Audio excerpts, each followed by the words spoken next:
Number 5. SCP-2872. This SCP is usually an exceptional racehorse of excellent size and speed. Its record in the Kentucky Derby stands at 2 minutes 1 second, and it doesn't noticeably age. That aging thing aside, it doesn't usually exhibit any anomalous behavior. It just looks and acts like a regular racehorse. However, it must win the Kentucky Derby once every 5 years. If it does not find itself draped in roses within 5 years of winning its previous derby, it will become restless and start to run in large loops. Within 2 days, it'll be continuously running, getting faster and faster and faster until it's able to demolish any wall or fence in its way.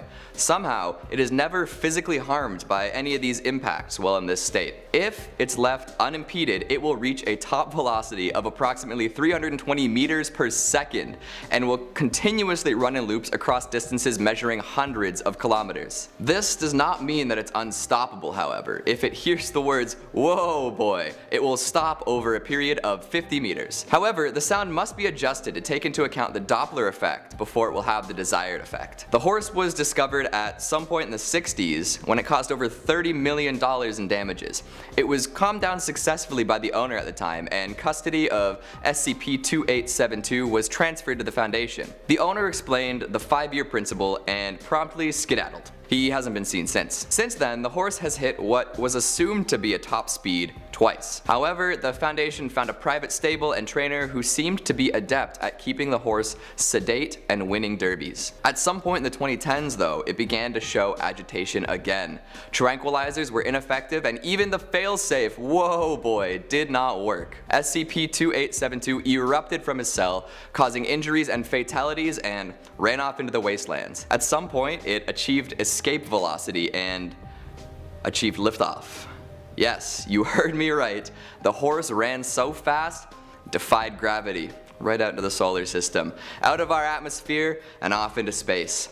At this time, it is 10 light years away from our solar system and appears to have lost forward momentum. Current analysis suggests that it's turning back.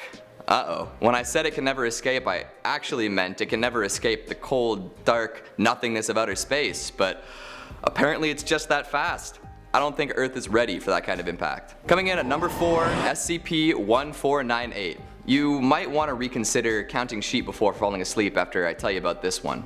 SCP-1498 is a collection of 30 autonomous bundles of phone cords and handsets assembled in such a way that they resemble sheep. These twirly corded creatures constantly wander around their containment chambers, ringing away every once in a while. If someone answers the phone or attempts to use the handset, they will hear 3 rings followed by a voice identifying themselves as an operator of the One Eye Roy Collective. The operator will instruct the subject on various dreaming options and make suggestions for enhanced dreaming experiences.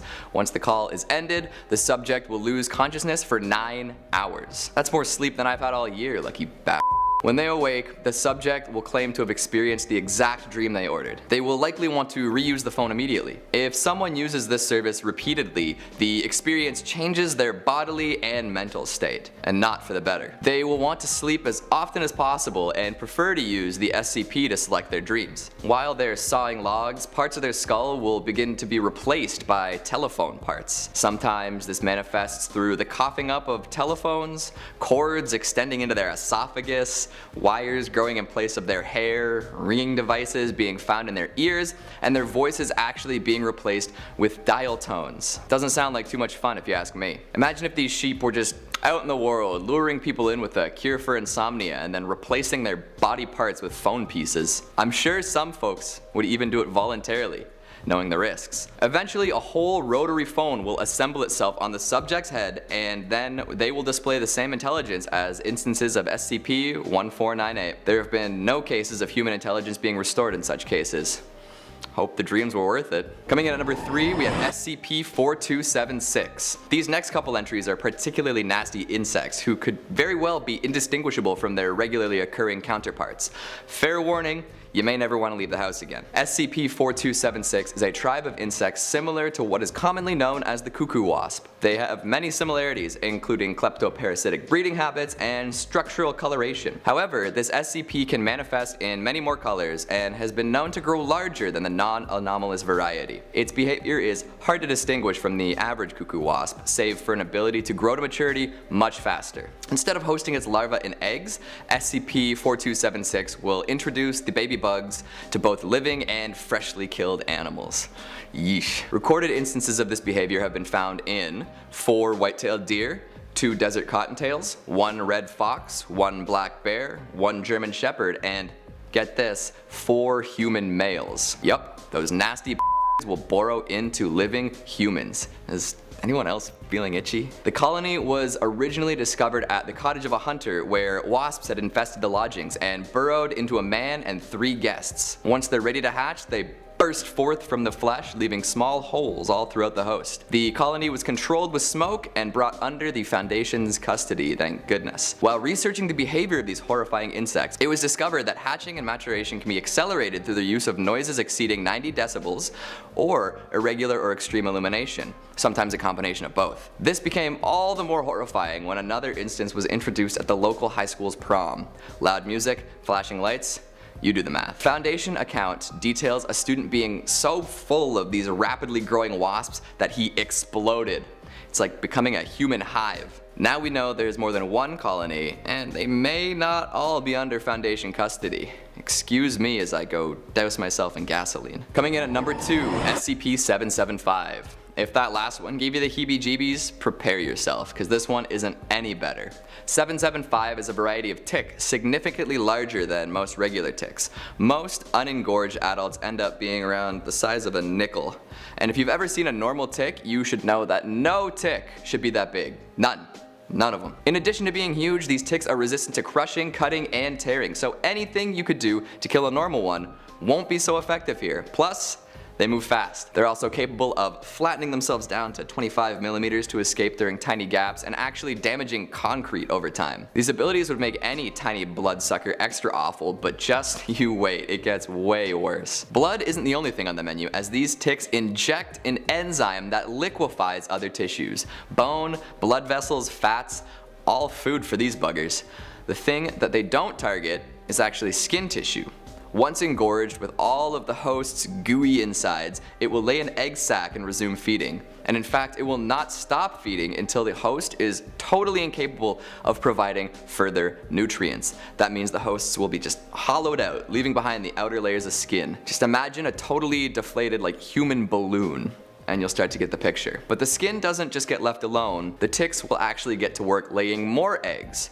And this loose skin will eventually be totally filled to the brim with eggs, taking on bloated and misshapen forms. Eventually, the ticks will fill these nests beyond capacity and they will burst like a greasy zit. The accelerated life cycle of these nasties mean that they can constantly undergo population explosions. If left unchecked, they could potentially decimate populations within weeks. Bleach seems to be the only way of effectively killing them, and that's only when they're submerged for more than 5 minutes. Foundation really has their hands full containing these ones. And lastly, number 1, SCP-2316. Before you continue watching, please confirm that you do not recognize the bodies in the water. It is extremely important that you do not recognize the bodies in the water. This SCP is a cognitohazard, meaning that just knowing details about it can cause you to fall under its effect. Even though its escape is not likely to ever happen, knowledge most definitely will be shared at some point, like right now, and this compounds the danger. It manifests as a group of human corpses floating at the surface of the water in a lake. The lake has been quarantined and fenced off and is constantly patrolled by guards with no knowledge of this SCP. The identities of the bodies cannot be shared due to the risk of cognitive damage, and the DNA tests have proven inconclusive. Remember, you do not recognize the bodies in the water. While they do appear as individual instances, it is theorized that the bodies may actually be an entity comprised of a collective consciousness. Those who have viewed it or are aware of its nature believe that the individual instances are human beings that they recognize, typically from their childhood. Attempting to come in contact with these instances will cause other bodies to appear. Additional instances serve to reinforce and add to the strength of the cognitohazard, which compels affected individuals into the water. Individuals who enter the lake this way are lost, and none of them have ever been recovered. No, they are not just going for a swim. One last time, you do not recognize the bodies in the water. Or do you? Coming in at number 5, we have SCP-659. If you saw Finding Nemo while still a child, you know very well how terrifying waterfowl with a group mentality can be. I get flashbacks every time someone says mine, but those gulls have nothing on the horrifying herons I'm about to introduce to you. SCP-659 is a species of birds resembling herons that display modular intelligence. I'll get to what that means in a second. There's only one flock known to the Foundation, and they seem to be native to North America, although there have been unconfirmed sightings in Europe. These birds can subsist on any meat they can find, but will stick to fish if it's available. When an individual specimen is isolated from the flock, it acts just like any other heron would. It's more intelligent than your average feathered friend, however, as it can solve simple problems, use tools, and learn very quickly. Now, to bring us back to modular intelligence, when more than one of these birds comes near each other, they gain combined intelligence. The more birds there are together, the smarter they become. It seems that there's an approximately 25-meter limit to this particular talent though. They don't have a hive mind, nor do they display telepathic abilities, but flocks are extremely well coordinated in their actions. If enough birds gather, they display human-like intelligence and sapience, and can actually learn at a faster rate than most humans. Some birds have even been documented learning French and English. They have used these smarts to break out of Foundation containment on multiple occasions. Upon being brought back in, Foundation researchers found that keeping each heron isolated at the distance exceeding 25 meters prevents them from gaining enough intelligence to escape. And all this seems pretty cool, right? Like, those are some pretty neat birds. Well, SCP-659 and all of its instances are vigorously hostile towards humans, and it's probably our fault. Before the first recorded containment, flocks in the wild did not display any sort of aggression towards humans. However, as detailed in Incident 659A, these birds are none too happy about being contained. Following a containment breach that resulted in the death of all on-site personnel save a few, the murderous birds were interviewed by a researcher. They had pecked holes in the tires of all vehicles, cut phone lines, and actually sent a flying sentry up to keep watch over the facility. When asked why they did this, one heron stepped up to the glass and wrote messages in blood from another heron in containment at the time. The messages were, "Don't act like don't know. You started this, and freedom. No one tell Tippy Hedren." Coming in at number 4, we've got SCP-772. If the bugs from last time didn't get your skin crawling, this one sure will. 772 is a gigantic species of wasp, possibly dating back to prehistoric times. Dino wasps, if you will. A mature adult is typically 60 centimeters and can actually reach up to 70 when the antenna and ovipositor are included. They have extremely tough exoskeletons that are actually resistant to gunfire. This wasp has been shot and survived. Something tells me a raid might not work either. These humongous insects will fly around and deposit their eggs in large mammals, leaving the larvae to hatch and eat their way out. Using their sharp and maneuverable egg tube, they can lay between 5 and 20 eggs all around 6 centimeters in length and 2.5 centimeters in width, before leaving the incisions to heal. So they can also use their pointy end as a weapon and stab their victims repeatedly, sometimes even resulting in bone penetration. I usually prefer my bones unpenetrated, thank you very much. The eggs will then incubate for 4 to 12 days, and as they grow nearer to hatching, the stress levels in the host will go up. You know, the kind of stress that happens when baby wasps are about to hatch under your skin and eat their way out. If you go and see a doctor, it's likely that they will mistake the bugs as abscesses or tumors. And what's extra fun about this bit is that as they burrow deeper into you, it'll seem like the lumps are just going away on their own. Nothing to worry about here, just becoming a host body for half-meter yellow jackets. The etymologist that discovered 772 actually cut himself open when he realized what would happen. They remain carnivorous even after their pupal state and can sometimes become cannibalistic in resource-deficient environments. Thankfully, all reported instances of this SCP are under Foundation control now, hermetically sealed in a chamber with a maximum capacity of 15 wasps to keep them from getting unruly. They've been known to break out of enclosures before. Hopefully, the incineration failsafe stays operational. Kill it with fire, always a good option. Coming in at number 3, we've got SCP-274. If Banksy and an SCP had a baby, this would be it. A can of spray paint with many variable colors, this SCP has the consistency of normal paint. Grossly enough, it has been discovered that the composition is actually 28% hemoglobin, 12% gastric acid, and then 60% regular paint. Once sprayed all over a wall, it will spread until it covers the entire wall and any walls attached. This usually takes the form of large and disturbing designs. Any building taken over by it will be converted into an organism that functions similarly to the species of the Anthozoa class. Common examples of this would be anemones, stony corals, and soft corals. Buildings infected by SCP-274 are predatory and will lure victims in by emitting alarming noises. Broken glass, loud coughing, painful whines, and whimpers will be heard by all passersby. Once a human enters, these noises will stop immediately. Victims are then suctioned into the building's newly formed gastrovascular cavity and often grabbed by entities known as SCP-274-2. These are humanoid figures wearing gas masks that can flatten out and take the form of graffiti. Our gas mask wearing assailants will spray victims in the eyes and mouth with SCP-274, which has a blinding and numbing effect. It's assumed that victims are then assimilated into other instances of SCP-274-2. If there are too many of these particular humanoids in any given building, one will have to leave and then go and spray a new one. If left unchecked, it is estimated that they could take over a large city in less than a month. Currently, Foundation Task Force Pi 1, aka City Slickers, is watching all known instances preventing folks from entering, and they're also burning down the infected buildings. Coming in at number 2, we have SCP-2675. Russia.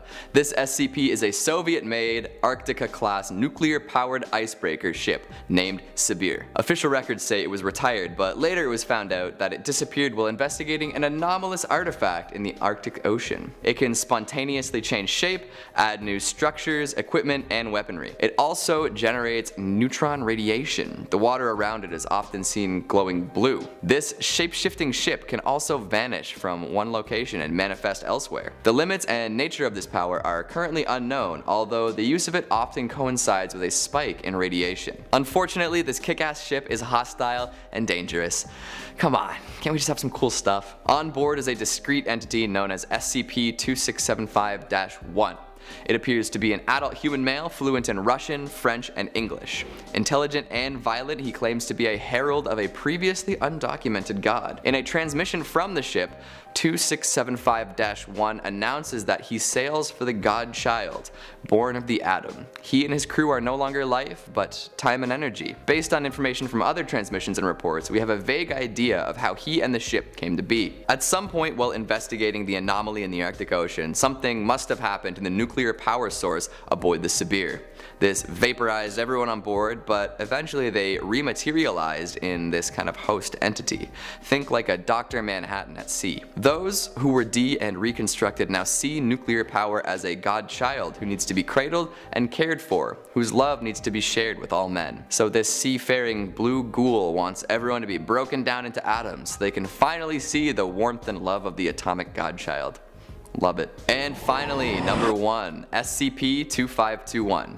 This one is absolutely fascinating, and if you haven't heard of it already, I would highly recommend checking out the original report on the SCP Wiki. Unfortunately, I am dooming myself and all of you by speaking about it aloud. Knowledge is power, but the way that this one works means we're all screwed. Sorry. Stop listening now if you enjoy living and breathing with a grand total of 0 tentacles pulling you into an unknown zone. Okay, SCP-2521 is a humanoid entity over 2 meters in height with sticky tendrils at the end of each arm. It appears to be black or dark gray with an odd little pentagon-shaped head. It can pass through solid objects, and as such is very difficult to contain. It absolutely loves collecting information about itself, and really likes when people discuss it out loud. Any instance of written or spoken information about SCP-2521 can be sensed by it, and will promptly be collected. Yes, this includes people who know and speak about it. Where does it take this information? Nobody knows. Personally, I like the idea that it takes all of this information to some unnamed location and protects it, kinda like a dragon hoarding gold. Thankfully for the Foundation, SCP-2521 doesn't seem to understand anything done up in symbols or pictographs. Pictures, videos, signs, and graphics are all fair game too. So considering now that I've been speaking very candidly about our tentacled friend, I should probably get going. Coming in at number 5, we've got SCP-939. We're gonna start off with a doozy, because this SCP is best described as a big, ugly, red, bloody, unhinged jaw fish cave thing with memory loss powers. That's a mouthful, I know, but it's all true. And the last thing you want is for it to get a mouthful of you. Multiple iterations of this lovely cave dweller exist, and they are capable of bearing young, so they can multiply. How nice. 939 is an endothermic pack-based predator adapted to cave life. Its skin is highly permeable to moisture and is a translucent red color thanks to a chemical compound similar to hemoglobin. Kinda like a living blood sausage if you're into that kind of thing. I've heard they're quite delicious, but now I'm thinking about food instead of SCPs. These weird red troglobites are about 2.2 meters tall and weigh around 250 kilograms. They have 4 limbs, each ending with 3 claws and an opposable 4th digit. 939's extremities are covered in short, bristly hair-like structures which are great for climbing. Each has an elongated skull with no eyes or eye sockets, not even a brain casing to be found. But their jaws are lined with red, luminescent fang-like teeth, kind of like a viper fish. That's an ugly sucker right there. Along their dorsal ridges run eye spots and spiny protrusions that are sensitive to light and air pressure respectively. They are likely used to navigate the caves they seem so adapted to and seek out prey. The weird thing about their prey-seeking tendencies though is that they have no apparent need to feed. These hemoglobin hobgoblins are without vital organ systems. No central or peripheral nervous systems, no circulatory systems, no digestive tract. So they have no way of digesting the tissue that they consume, and instead they let it accumulate in their respiratory system till there's too much and then they regurgitate it. Nothing sexier than regurgitating festering meat from your lungs, right? SCP-939 is able to imitate human speech as well, an ability that it uses primarily to lure in victims. It will pretend to be distressed with voices so perfectly imitated biometric voice recognition systems can't tell it apart from whatever it's mimicking. When prey is close enough, it will kill with a single bite to the cranium or neck, usually measured in excess of 35 megapascals. Sometimes I think it would be nice to have my head placed in a hydraulic press, you know? On top of all these horrifying details, 939 also produces an aerosolized Class C amnestics of its own accord. No memories will form for the duration of exposure and for an additional 30 minutes after. Terrifying visage, the ability to play copycat, a skull-crushing bite, and memory inhibition. Let's just say you wouldn't want to meet one of these guys while out spelunking. Coming in at number 4, we've got SCP-1313. I always thought math was pretty scary on its own. Through my schooling, I found solace in English, philosophy, media studies, but never math. My brain just isn't wired for that kind of thought. Thankfully so, too. I could have been in grave danger had I been too keen on algebra and arithmetic. SCP-1313 is an anomalous series of logical processes capable of being defined as a mathematical equation to which the answer is a single female specimen of Ursus arctos, aka a grizzly bear. I think the proper designation for a grizzly bear is Ursus arctos horribilis, but we'll leave that be for now. In layman's terms, what this means is if you reach the correct answer to the mathematical equation that SCP-1313 represents, a grizzly bear will manifest somewhere close by and start to do what grizzly bears do. Not something you want to deal with in homeroom. The numerical anomaly first came to the Foundation's attention in 1967 when a bear attack was recorded at White Cross High School. Since then, over 1,700 separate incidences of bear attacks in educational institutes has been observed, with over 1,600 fatalities and 20% of the bears still at large. Half solving the problem won't summon any predatory mammals, and there's no way to return the bear to numerical form by solving the inverse. So if you're gonna follow through with this piece of math homework, just be sure you're well equipped to fight a 200-kilogram mama bear. And if you feel that you've personally begun to figure out this equation, get yourself some amnestics as soon as possible. The problem doesn't need to be physically represented. Even solving it in your head will result in the manifestation of a bear. I always knew math was unbearable. I'll see myself out. Coming in at number 3, we've got SCP-638. Wine and meat. That's the good life, right? Cures what ails you, heals all wounds. Well, if you were to believe SCP-638, then that would be the case. 638 is a male human with a slim build. He's hairless and extensively scarred thanks to a fire that he was found in the remains of. It heals at an abnormal rate, directly proportional to the consumption of raw flesh and wine. Often, 638 will issue demands in the form of 1 or 2 word shouts. In the past, the demands have been things like wine, ivy, olive trees, grass for the floor, freedom, women, live animals, a drum, a flute, and a view of the sky. Apparently this guy knows how to live the good life. If these demands are not met, he will become violent and exhibit short bursts of great strength and speed. He's been known to dent steel, easily lift and throw grown men, break restraints, and shout with great force and volume. These shouts can shatter glass and deafen people, even blowing a steel door off its hinges at one point. Fortunately, these outbursts lead to lethargy if he's left without food and wine, so starvation's a pretty effective behavioral control. This SCP, while obviously physically anomalous, has one ability that stands out above the rest. 683 has a strong psychic or empathic influence over women within a radius of about 20 meters. Any woman within that range will be compelled to be in its presence, and once there will lose all inhibition. This often manifests through intense dancing, jumping, and shouting.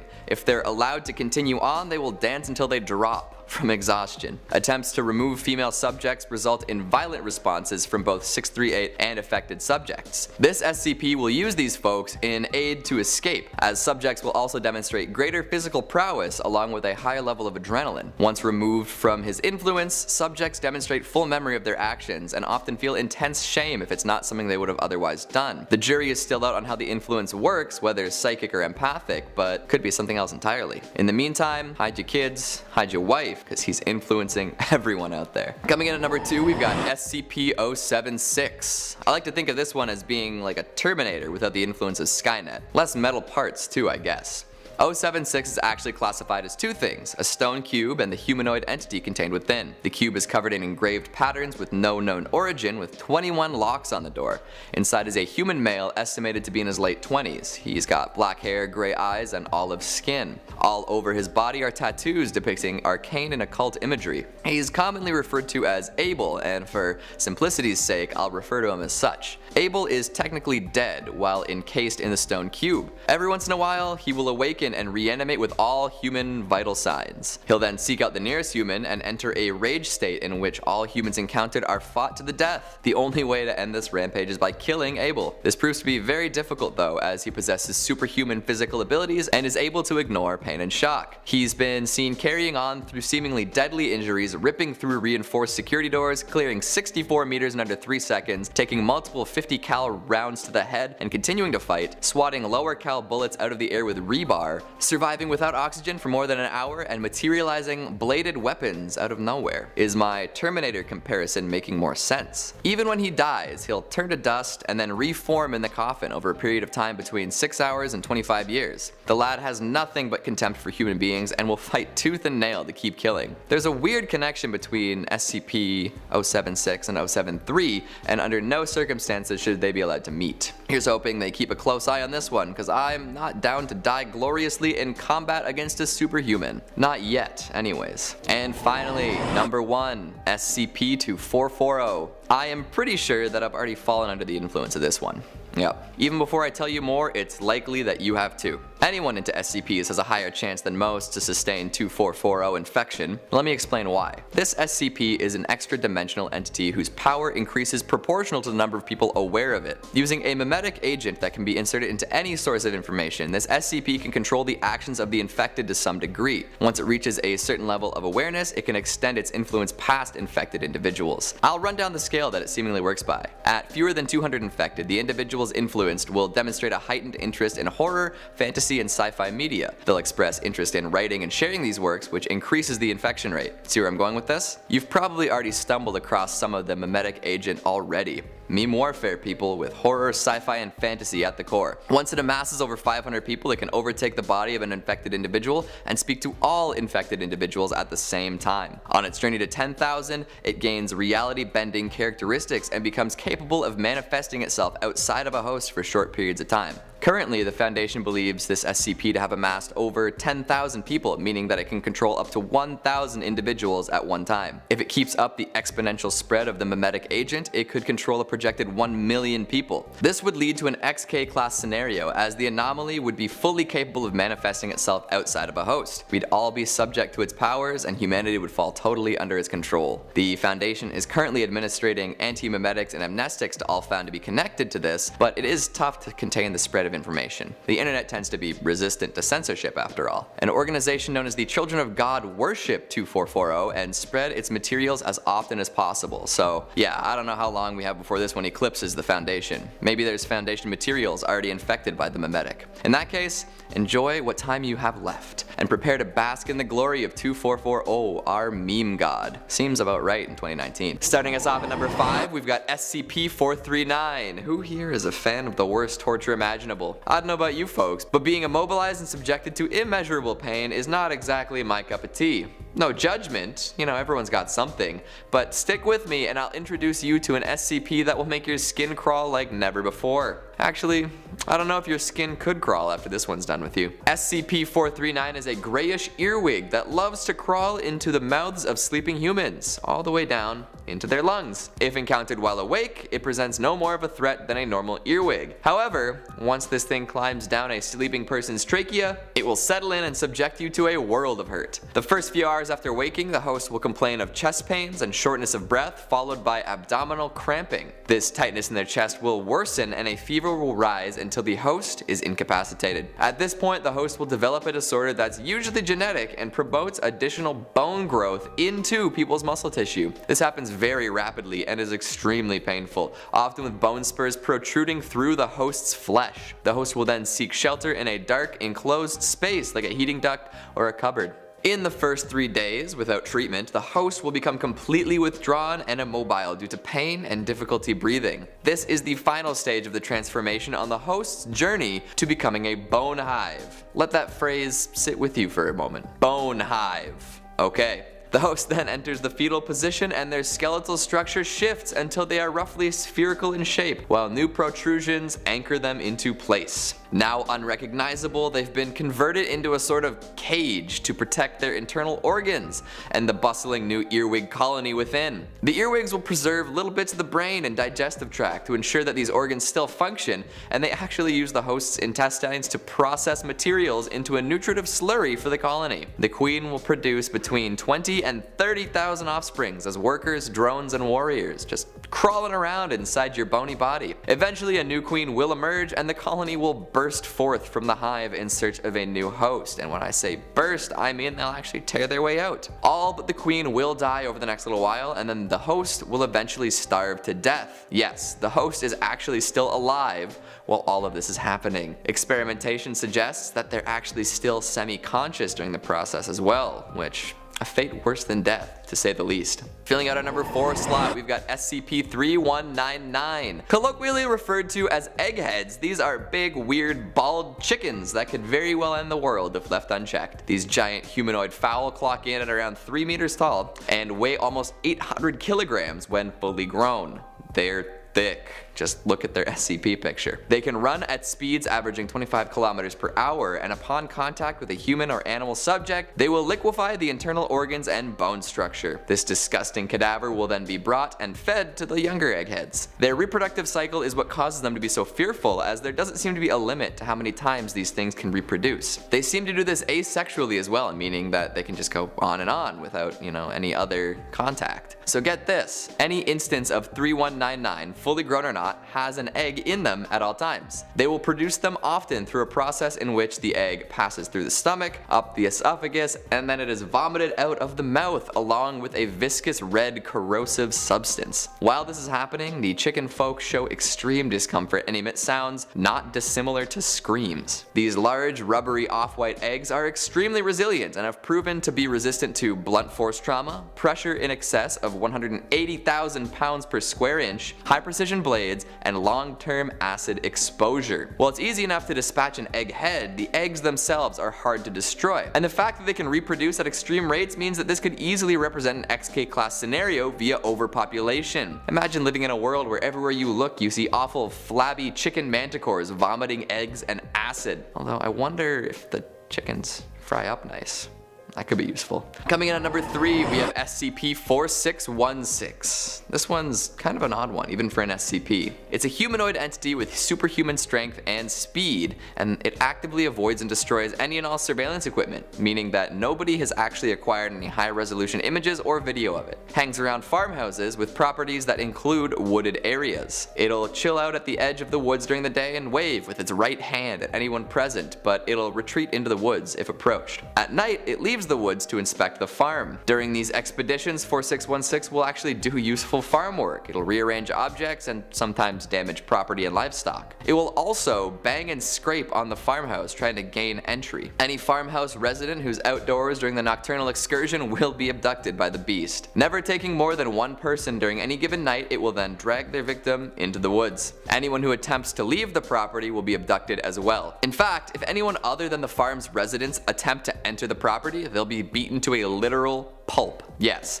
reports have shown that victims of an attack end up as a semi-fluid pulp. Those are the words that are in the report. Imagine the noises that might make. Just if the farmhouse that it's monitoring becomes empty or otherwise defunct, it will move on to the nearest wooded farmland and begin again. For the longest time, abductees were never recovered from the woods once abducted. However, more recently a ring of 37 oak saplings appeared on the lawn of a Foundation-monitored farmhouse. At the base of each tree was what appeared to be a freshly dug grave, and inside was a well-preserved human body. Acorns had been implanted in the victims while they were still alive, and the tree was allowed to grow within them, developing a complex network of roots deep into their bodies. It's unclear as to how long the victims were alive with the trees growing within them. For now, the Foundation is staffing the current farmhouse with D-class personnel with agriculture experience, cycling new members in via hidden tunnel. They're expected to return to the farmhouse by sunset and remain indoors until sunrise. They've noticed that 4616 has become a little more aggressive though. Coming in at number 2, we've got SCP-1155. More cursed graffiti, call the street sweepers. 1155 manifests as a work of street art depicting the form of a humanoid owl creature. It has sinewy forelimbs, claw-like hands, and often tends towards a predatory stance with eyes that seem to follow the viewer, kind of like any given portrait in a haunted house. Anyone who sees this image is compelled to investigate more closely, and if they approach within 2 meters, they will be subjected to a violent attack. This attack generally takes around 6 seconds and involves lacerations, dismemberment of extremities, whole or partial removal of soft body parts, and penetrating head trauma consistent with those inflicted by a large beak or talons. These attacks will not occur if the victim remains in sight of another person, and if the sightline is re-established while the attack is underway, it will halt. This is not recommended though, because the victim will die regardless, whether through shock or blood loss. If the attack is allowed to conclude, both victim and painting will vanish.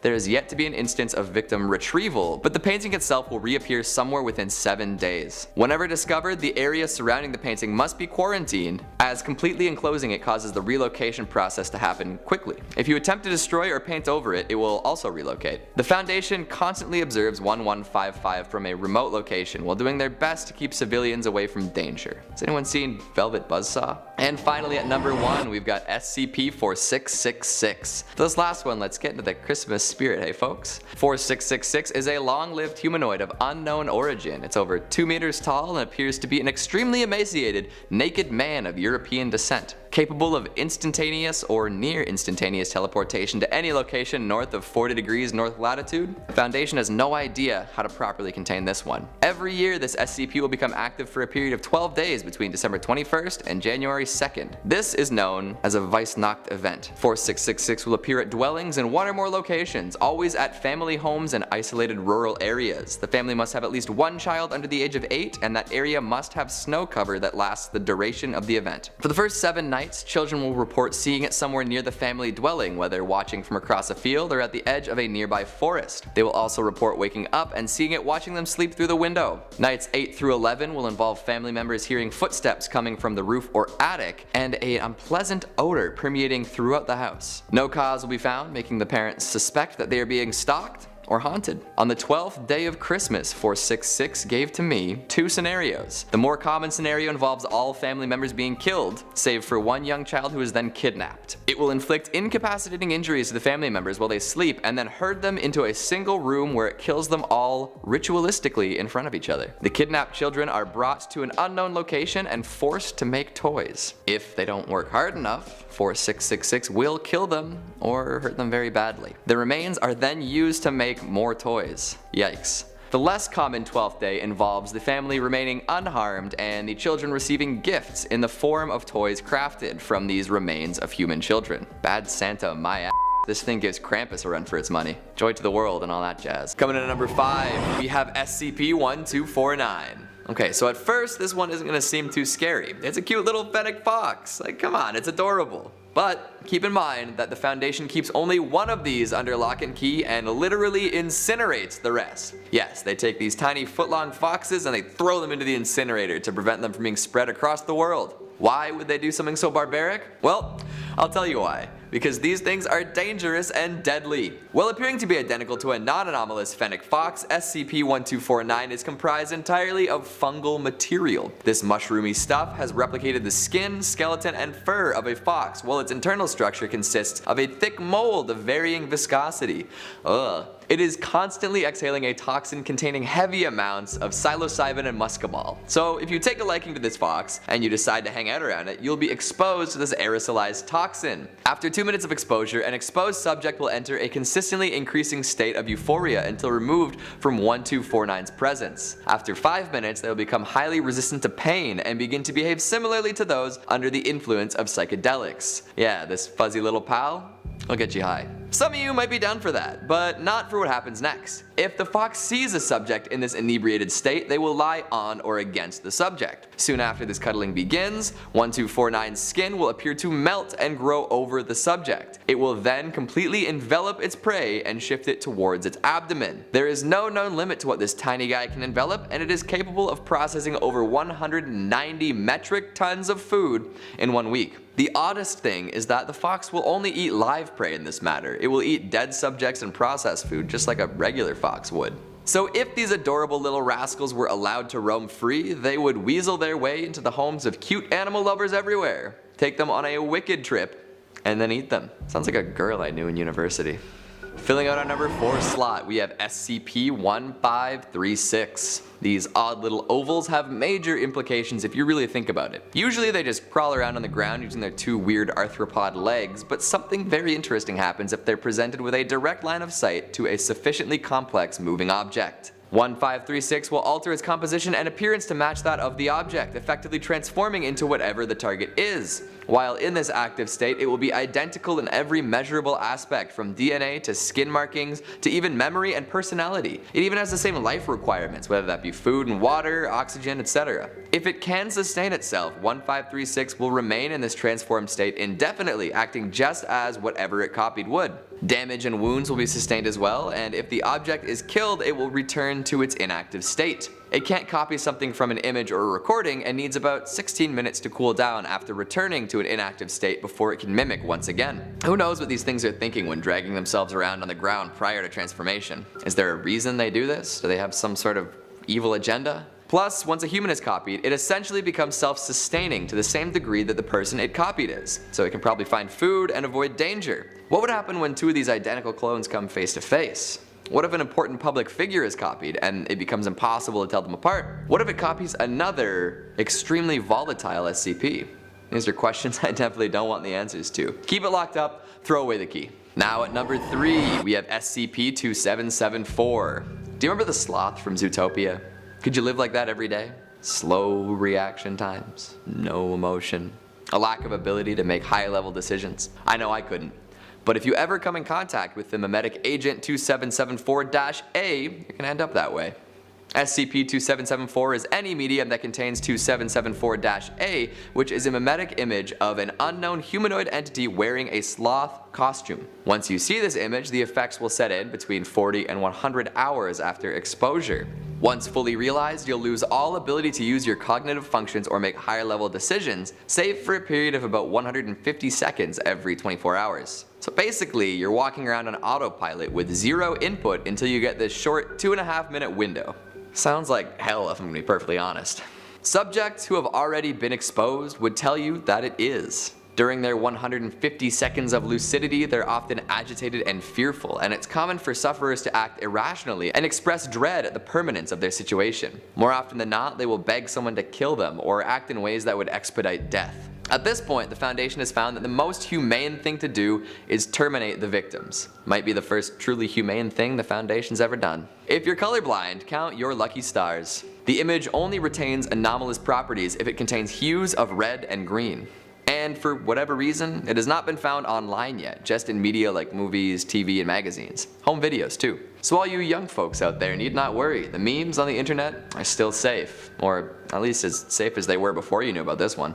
Coming in at number 2, SCP-3998. Now this one is a scarecrow made up of very burned human body parts, held together by wicker, nails, and wire. It seems that it originated sometime in the late 17th century, but it still remains very much intact. This burned barnyard accessory constantly exudes flammable liquid from its bones, consisting of human fat and ethanol. Every night between 11 p.m. and 4 a.m., 3998 ignites and is engulfed in flame. Even though the flames are quite intense, it sustains no structural damage. If nobody's nearby, it's no big deal. But if somebody is nearby and meets a set of criteria, they will also spontaneously ignite. As they burn, large quantities of ethanol will appear and start to boil in their stomach, inducing vomiting and causing further external burns, nerve damage, and organ damage. Eventually their body fat will begin to melt, and if they're left to burn long enough, the melted fat-ethanol combo will cause the stomach to violently rupture, often splitting the victim in two. These flames cannot be extinguished until 3998 is also extinguished. So that's pretty violent, right? Burning to death while vomiting ethanol? Well, thankfully, if you're a nice person, it won't affect you. It appears that only people who have killed or physically abused a romantic partner are targeted by these effects. So honestly, this thing's doing us all a favor. Although, if it appeared in a city center, we might have an issue. It could burn the whole place to the ground. And finally, at number 1, SCP-2852. Now this one is really terrifying to me, even though I don't consider myself any of the denominations it targets. This SCP will show up to various Catholic and Anglican religious functions, and even though it has never been seen by any attendees before, it will be treated like an established member of the family. 2852 looks like a white, middle-aged male and is comprised of human cells. However, it has no identifiable organs and its eyes are set into the sockets without any nerve connections. They're just kind of rolling around in there. It also speaks in a word salad. It never makes any sense, but all who interact with it will perceive it as acting normally and speaking intelligently. They'll also always refer to it as Cousin Johnny. Okay. Different terrible things will happen when it appears at baptisms, weddings, or funerals, known as blue, white, and black events respectively. The Foundation has attempted to restrict their access to events in the past, but they'll just appear inside if they're barred from entry. Depending on the event, strange things will happen when this SCP appears. Sometimes a bridal party will remove all their teeth and feed them to newlyweds. Sometimes blood is vomited into an open casket along with cicada guts. And sometimes a child's skin will slip off as if they were molting. No matter what, all in attendance will be negatively affected in major ways, ranging from higher suicide rates to sterility to developing violent personality disorders. It's actually theorized that a great deal of D-class subjects have actually been involved in these events in the past, which is why they act the way they do. Oof, it just sends a shiver down my spine knowing that any event could be attended by one of these things, and there's really nothing that can be done about it. Plus, the eating of teeth really messes me up. Just imagine chewing on a tooth for a moment. No. Keep these people impersonators away. Yikes. All sorts of stuff you would rather the Foundation just incinerated like a fennec fox, right? But hey, that's the kind of world we live in. Starting us off at number 5, SCP-525. Name 5 things you would never want in your eye sockets. Needles, dirt, hydrochloric acid, hot coffee, anything that isn't your own personal eyeball. Okay, well, what about spiders? Eye spiders. Spiders. Oh boy. That's what SCP-525 is. It's a bunch of spider legs that want to come together and steal your eyes. So actually, it's a collection of multiple disjointed arthropod legs around 10 to 15 centimeters in length. DNA tests have been inconclusive, but it seems like these spindly limbs are closest to those of a brown recluse. At the base of each leg are several minute hooks capable of perforating flesh. Ah, perforated flesh. It makes me think of the days where I thought everything sounded like a wicked band name. Well, actually that would be a good song name, but I digress. When these legs are left alone, they remain motionless. However, if 8 of them are brought within 0.6 meters of each each other, they will bunch up into a group and attach themselves into a single entity. We'll call this one 525-1. Once a makeshift spider is formed, this 8-legged freak will crawl around and try to make contact with the closest human or similar. I say similar because they only respond to most large to moderate sized mammals, and even then, not everything is attractive to them. Once it finds a suitable eyeball producer, the spider will crawl up to the sockets. It'll center itself over the eye and use 4 legs to secure the eyelid while the other 4 extract the eye. This is done with surgical precision, and 525 will take extreme care as to not damage the eye. Optic nerves are severed and the central retinal vein is sliced. It's all very meticulous. Once the eye is free, 525 will implant the base of each leg into the eye, and if allowed to remain, the spider will lay some eggs in the host's eye socket. Nightmarish. These will eventually sprout into new spider legs, which will then go hunting for more eyeballs. After about 3 weeks, the eye out in the world will dehydrate and the legs will leave to find another. Keep your safety goggles on and maybe consider investing in a space helmet, unless you want the ocular arachnids coming by and snatching your sight orbs. Coming in at number 4, we have SCP-4165. Is anyone in the audience a tortured artist? Like, do you get an idea and you make it and it doesn't turn out how you wanted it to, and then you feel bad and the failure torments you? It looms like a dark inky shadow in your mind, following you around as you attempt to live a normal life? I'm definitely not speaking from experience here, no way. I'm just trying to make a connection between you and the SCP we're about to discuss.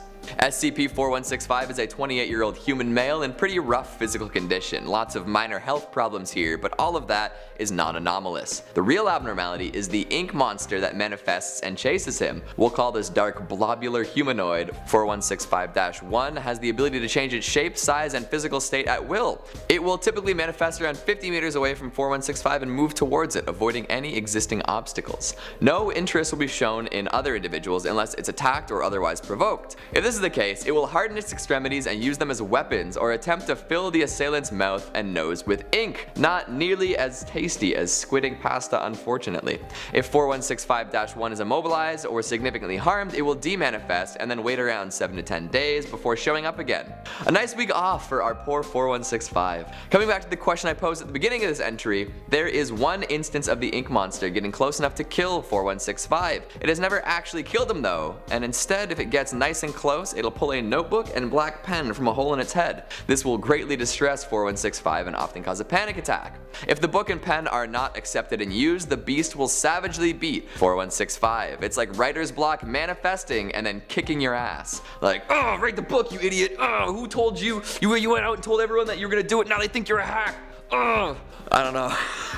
It's existentially and creatively terrifying. Coming in at number 3, SCP-4064. Maybe some of you folks at home would want to meet one of these SCPs. Sometimes it takes a little confidence boost and then a heartbreak for you to get your life back on track. No judgment. 4064 is a hive mind capable of inhabiting 6 distinct bodies, each of which appear as a light-skinned human woman with a golden face mask. These instances are able to interact with their masks on a biological level, sharing neuron impulses with each other and often perceiving their surroundings simultaneously. Persuasion also becomes more effective while wearing the masks. The goal of the 6 individuals is to serve a deity known as Anatolia. They all claim to be the daughters of Anatolia, who need to nourish their goddess through the collection of strong negative emotion. The gold mask-wearing sextet are known as the Sisters, one of the multiple subgroups of the daughters. Sisters collect anguish and go around forcing people to fall in love with them before breaking their hearts. The emotional ruin of the men they seduce is delicious food for their goddess. The Foundation was able to secure and contain 2 instances of the Sisters, and from various interviews they were able to find out about 2 more subgroups, the Matrons and the Pipers. Matrons nourish Anatolia with torture and fear, while the Pipers murder innocent people to collect pure mourning. The sorrow at the passing of a loved one is considered the highest quality food for the goddess. I'll take the breakup, thank you very much. I mean, maybe it'll inspire SCP-4165 to start writing again. Filling out a number 2 slot, SCP-2030. Be careful what you're binging out there, folks. If you don't check the titles closely, who knows what you'll end up watching. SCP-2030 is an anomalous phenomenon that manifests as a television series. The medium through which it manifests changes with the times. Right now, it most often appears on streaming services, while in the past it may have showed up as a DVD or a VHS. There's no reliable evidence of it manifesting before 1993, but there are 38 seasons of programming, which implies that it has been active to some degree since about 1976. The program's title typically appears as Laugh is Fun, but other variations have been observed like Laugh is Life and Laugh is Laugh. It will often mimic art from other TV series, often causing viewers to watch it by mistake, thinking they're about to watch something less inherently dangerous. Laugh is Fun is a hidden camera comedy series along the lines of Just for Laughs gags or Candid Camera. However, the goofs and gaffes being pulled are often strange, violent, and disturbing. Some examples of the pranks I'm talking about would be a husband is skinned alive and stuffed with squirrels and then left beside his wife in bed, or a Margaret Thatcher meat monster falls out of the cupboard and attacks a woman in her kitchen. Individuals subjected to these practical jokes will often react with panic or distress, but as soon as the host of the TV show appears, they become immediately calm. The host, or SCP-2030-1, appears invariably in a three-piece suit with black and white wingtip shoes.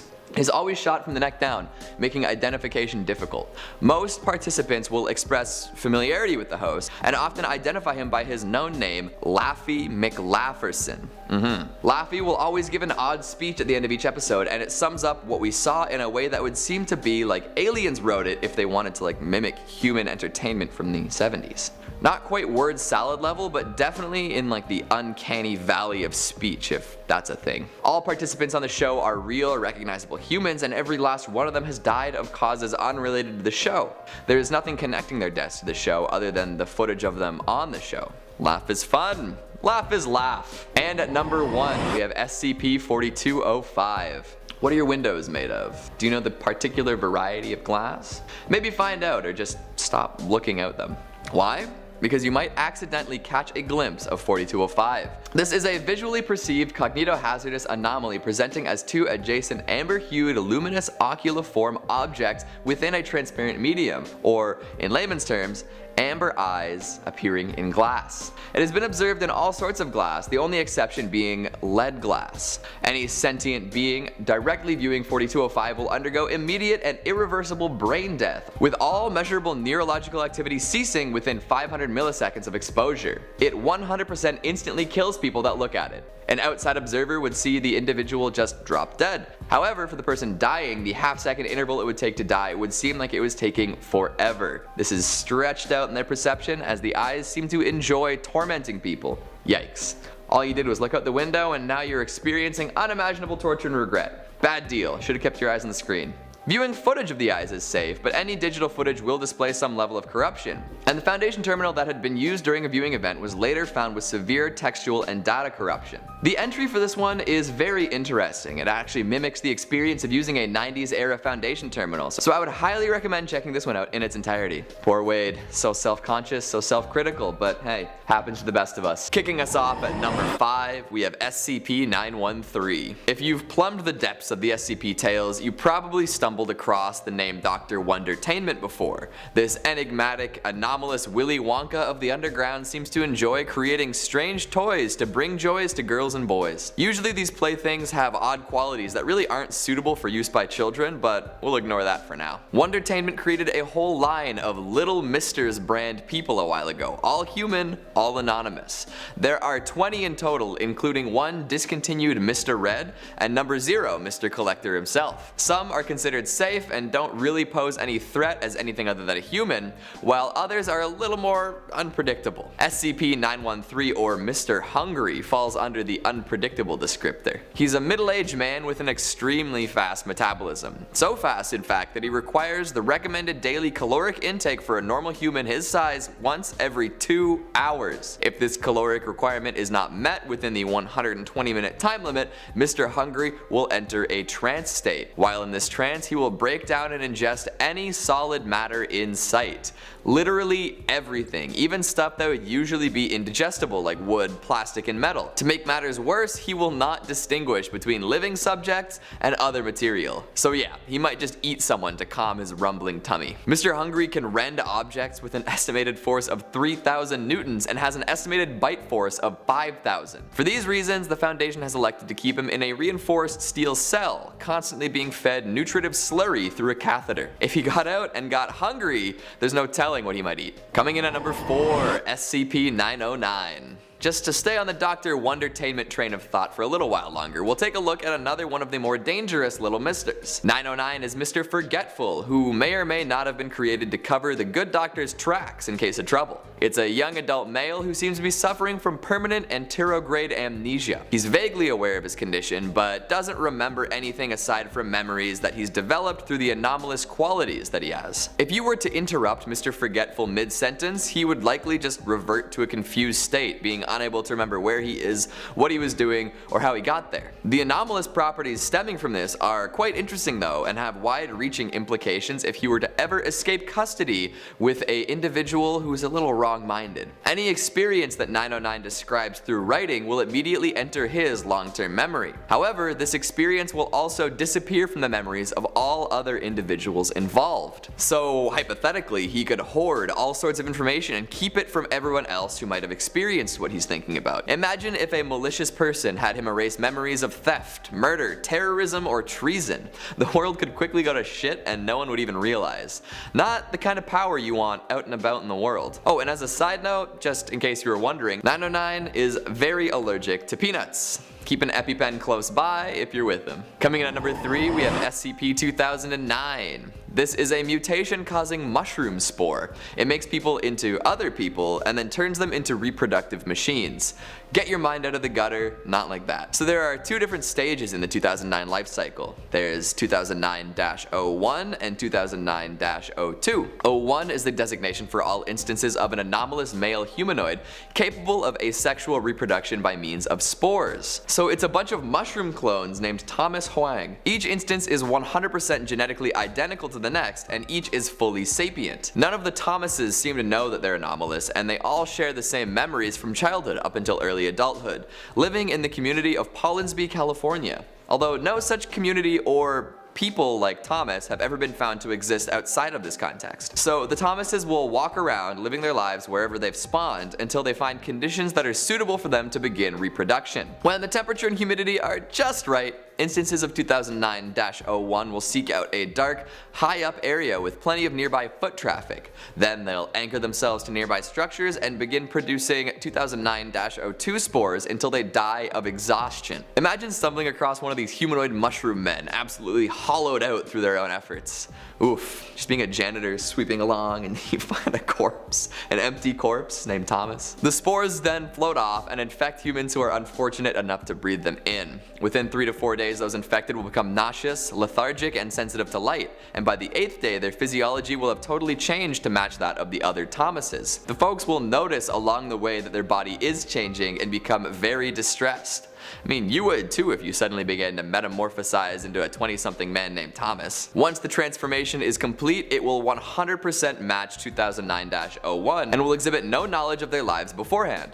Then they will live their newly Thomas life until it's time to make more spores. The Foundation has actually burned towns entirely to the ground for housing instances of 2009. It's just that infectious. Filling out our number 2 slot, SCP-457. Flame on.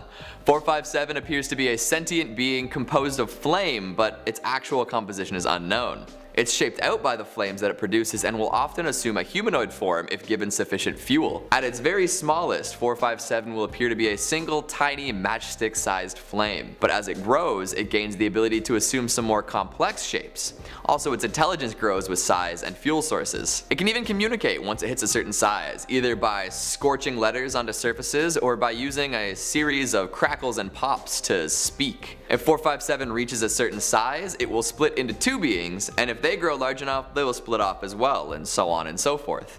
These instances are actually very aggressive towards each other and will try to consume or extinguish their doubles in order to keep available fuel for themselves. 457's goal seems to be just to acquire larger sources of fuel and to spread, which is simple enough considering it's fire. However, its intelligence and size grow, and with that it becomes more dangerous.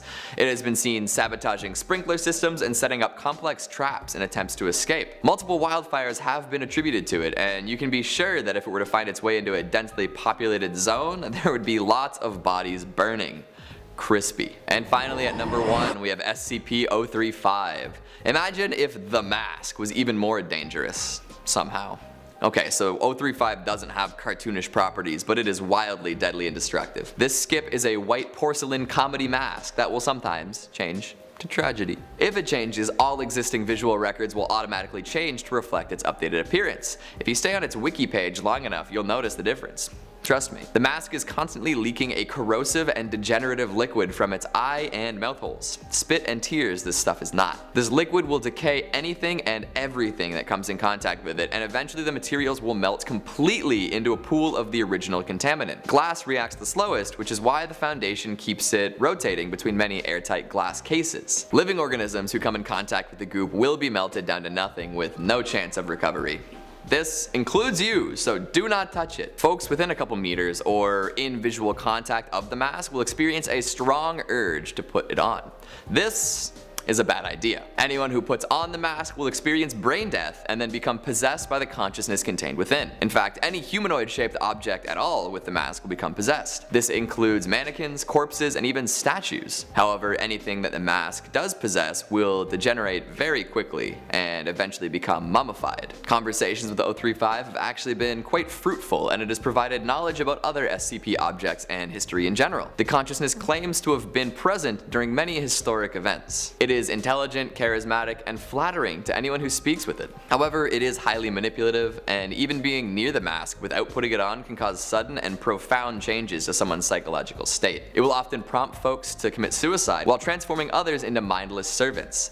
This has led to plenty of escape attempts, resulting in the Foundation limiting all interactions with 035. Now, 035 will fill its containment cells with blackened, contaminated human blood and meddles with all sorts of containment measures, including damaging locks, preventing electronic devices from functioning, and degrading the walls. Obviously, it's not happy that it's been left alone in there. Let's hope that SCP-1048. Do you remember your childhood teddy bear? What did it look like? Did you wish that it would walk around with you and play with you? Well, this SCP might have been exactly what you were looking for. Just be thankful that you didn't actually have this toy as a kid. SCP-1048 is a small teddy bear around 33 centimeters in height. There doesn't seem to be anything differentiating it from a regular teddy bear except for one thing: it can move on its own. It walks around and communicates through a small range of gestures. Affectionate and endearing to people it encounters, it likes to give people little hugs on the leg, likes to dance and jump in place, and it's been known to draw childlike pictures. Direct communication has yet to be successful, and although it will answer yes or no questions, it will not react to lines of questioning about its nature or its origin, nor will it use its artistic abilities to communicate anything beyond showing affection. Seems pretty cute and nice, right? Why should we be worried about this one escaping? Oh, that's right, because it's actually terrifying and bloodthirsty. At one point, this teddy bear was actually classified as safe, but has since been reclassified to the extremely dangerous keter. About 7 months after being secured, anomalous behavior started to be observed. It constructed crude replicas of itself using various materials without anyone's knowledge. Some believe that it used its endearing qualities to lull those around it into a false sense of security. Currently, we know about 3 of its creations, designated SCP-1048-A, B, and C. The behavior of these replicas is different from the original, as they all exhibit extreme violence towards humans. 1048A is a teddy resembling the original, but disgustingly enough, is comprised entirely of human ears. You heard me right, it is a teddy b-ear. When discovered by a group of people at the containment site, 1048A emitted a high-pitched shriek, hurting the eyes and ears of all nearby. Ear-like growths then started to form all over the bodies of people nearby, and anyone affected died of asphyxiation within 3 minutes. The asphyxiation is caused by a multitude of ear-shaped growths suddenly developing in the mouth and trachea of all the victims. That has to be one of the grossest ways to go. I bet there's tiny little earwax in there too. Ugh. 1048C is a little guy made up of rusted metal scraps that has been witnessed killing and maiming multiple Foundation members. A report from a doctor on the scene stated, "I cannot stress this enough. The damn thing jumped through those poor people. A rusty scrap bear blasting through your chest cavity. Yikes." I don't even want to discuss 1048B as it is so extremely disturbing, like seriously. The information about this one is actually being withheld from survivors of this incident that are undergoing therapy because it's believed to be something that will be highly detrimental to their recovery. The link to this SCP is in the description, so if you're still curious, you can read it yourself, but don't say I didn't warn you. As of right now, 1048 and its counterparts are nowhere to be found, but it is suspected to be somewhere within Site-24. Let's just hope that it doesn't sneak its way out and find more materials to work with. I'll leave this one with one more quote from Dr. Carver. "This is not a joke. We have no idea what SCP-1048's full capabilities are. Who knows how many of the damn things are out there by now." Number 4. SCP-902. This one is a perfect example of the old saying, innocence is bliss. Relegated to the Arctic base Theta-12, it is the only SCP to be contained at this site. There are 50 security personnel keeping watch at all times, and no research is to be done on this object. It is considered imperative that only a very limited number of senior Foundation staff know about this. It is so dangerous that in the event of a security breach, the whole facility will be demolished by way of hydrogen bomb. That is some serious security. The item itself is what appears to be an ammunition box roughly the size of a human head. It's made of lead, and the composition of the item inside it is unknown. It's constantly ticking, and anyone who hears this becomes convinced that the item is counting down to something. When it's opened, it appears empty, but the ticking continues. Anyone who becomes aware of SCP-902 immediately becomes convinced that it is horribly dangerous and needs to be destroyed as soon as it finishes counting down. Staff who are exposed to the box will try to open and close it over and over again, looking for the item inside. The end of the report on this item actually implies that even knowing about this box will doom someone to a form of madness. It reads, "There is no object. There is an object. It has to be destroyed when the countdown stops. We are doing great work. We have to be stopped." Looks like the box has already implanted its mind hooks firmly into that report writer. Suppose that means that I've been exposed to this box as well. And now that I've made this video, so have you. Can anyone else hear that? That ticking? Oh, it can't be me, I'm wearing a digital watch. I mean, we should go find that box. Who's with me? Number 3, SCP-4480. I always knew that snake oil salesmen were trouble, but this SCP brings it to a whole other level. SCP-4480 is a humanoid entity able to adjust its appearance and produce identification at will. It is known to have had influence over many bureaucratic structures throughout the world, including the Foundation. 4480 is always selling patent medicine, homeopathic remedies, and mercurial substances with dubious medical value. So, like I said before, a snake oil salesman. The gender, sex, race, height, and other physical attributes of this disgraced doctor can vary based on the context of its location. I guess that means that it could very well become an Instagram influencer, hawking hair tonic and skinny tea. It will spend most of its time dormant, during which it travels to locations known to be suffering from epidemics, disease, addiction, and mental illness. Almost always, it will head to disease vectors like factories, shipping centers, or between offices and other bureaucratic structures. Often these places are where individuals sacrifice their physical and mental well-being for perceived economic and social gains. Once there, it will offer medical services to the individuals, sometimes helpful, sometimes harmful,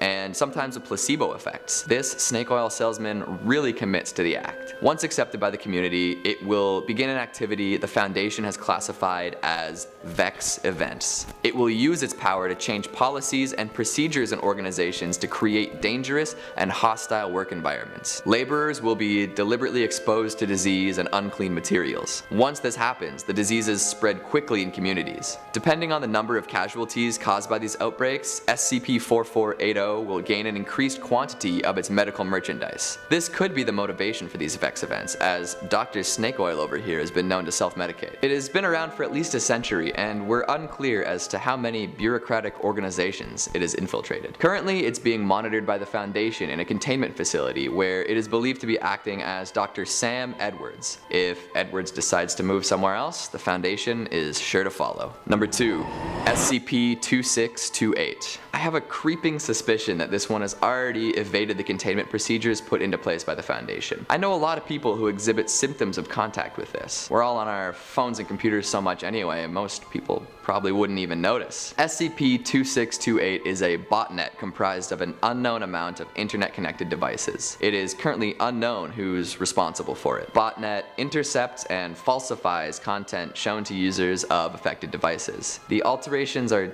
difficult to predict, but several major trends have been identified. Employment/academic opportunities and social gatherings are altered to seem unappealing or inconvenient, except when they can be performed mostly on the affected device. Content describing negative consequences of sedentary behavior and/or extended computer usage is deleted. Communications expressing concern or disapproval of the user's behavior instead express acceptance or approval. The utility of various activities that conflict with the usage of the affected device, example, sleeping, driving, and bathing, are understated. And services that enable greater usage of the affected device, like online food delivering, telecommuting, and other utilities, are promoted. Outdoor air pollution is overstated and indoor air pollution is understated. These are all things that would encourage the user to stay indoors and keep on using that device as much as possible. Imagine if all the concerts and parties and work opportunities that you were invited to were changed to look impossible to attend through anything other than your phone. Usually the alterations are believable in both content and presentation, but they do become more dramatic when the device is in use for an extended period of time. These phones are sucking people in and not letting them go. I wouldn't be surprised if it were actually brainwashing and staging people for further manipulation. Matrix, here we come. Heavy use of the infected device actually seems to heighten the mood of users, and there are severe withdrawal symptoms when one is forced to use uninfected devices or perform other activities. Modern addiction at its finest. Devices infected with SCP-2628 may be destroyed or kept for study as necessary, and any civilian known to have used an infected device is given amnetics and a replacement device. Somehow, these measures just don't seem like enough to stop the spread of this botnet. We all know how fast things can go viral. Number 1. SCP-2006. Before we can get into this one, think of the absolute scariest thing you can. Losing a family member, nuclear war, Lovecraftian outer gods. Have you thought of something? Good. Keep that in mind as we proceed. SCP-2006 is an anomalous spherical entity roughly 50 centimeters in diameter when in its default state. It has stated that its goal is to cause feelings of fear and/or horror in as many humans as possible. It can change into any form while pursuing this goal, altering its shape, mass, volume, density, chemical structure, voice, and more. The extent of these abilities is unknown, but assumed to be unlimited. There is no way to damage it. Every month, it must be shown at least one new, extremely low quality horror or science fiction movie containing horror elements. All interaction with SCP-2006 must confirm that it continues to believe that said works demonstrate a superb grasp of horror. All staff coming into contact with it must also take an acting course with a focus on expressing fear and surprise. This is because it will attempt to startle and/or scare any individual that it comes in contact with. After it's been satisfied with the fear being exhibited by personnel, it becomes affable and friendly. Even with its goal being to cause as much fear as possible, it's not so good at judging what people are actually scared of. It's constantly searching for new methods, thus the bad horror movies. It loves taking the form of various entities and villains from horror and sci-fi movies it has witnessed. Are you starting to understand why it only gets to watch really bad, not scary horror? The site director at Site 118 issued a memorandum regarding SCP-2006. I have been getting reports of some of the lax behavior regarding SCP-2006. Many personnel have been heard laughing at SCP-2006 during surveillance when it watches a new movie or when it attempts to scare individuals. Some personnel have been heard questioning why SCP-2006 is classified as a Keter entity. I am here to remind you that a Keter entity is a Keter entity, regardless of how innocuous it may seem. No, SCP-2006 is not a rampaging demigod, nor is it a regenerating super lizard. However, it possesses the same level of danger as any other Keter that the Foundation has contained. Think of SCP-2006's purpose. It wishes to scare people. Imagine what would happen if SCP-2006 broke containment and found out what really scared people. Imagine if it saw the horror and fear of war, or the concepts of paranoia or phobias common to each and every human being. Imagine if it found the true horror of a nuclear holocaust or an XK class scenario. Now, couple that with an entity that possesses shape-shifting abilities with no known limits, and you'll understand why it's classified as Keter. So think back to what I had you imagine at the beginning of this entry. If 2006 were to escape, it would likely find you one day and enact the very thing that frightens you to your core. And once it comes across the more existential fears inside humans, oh boy.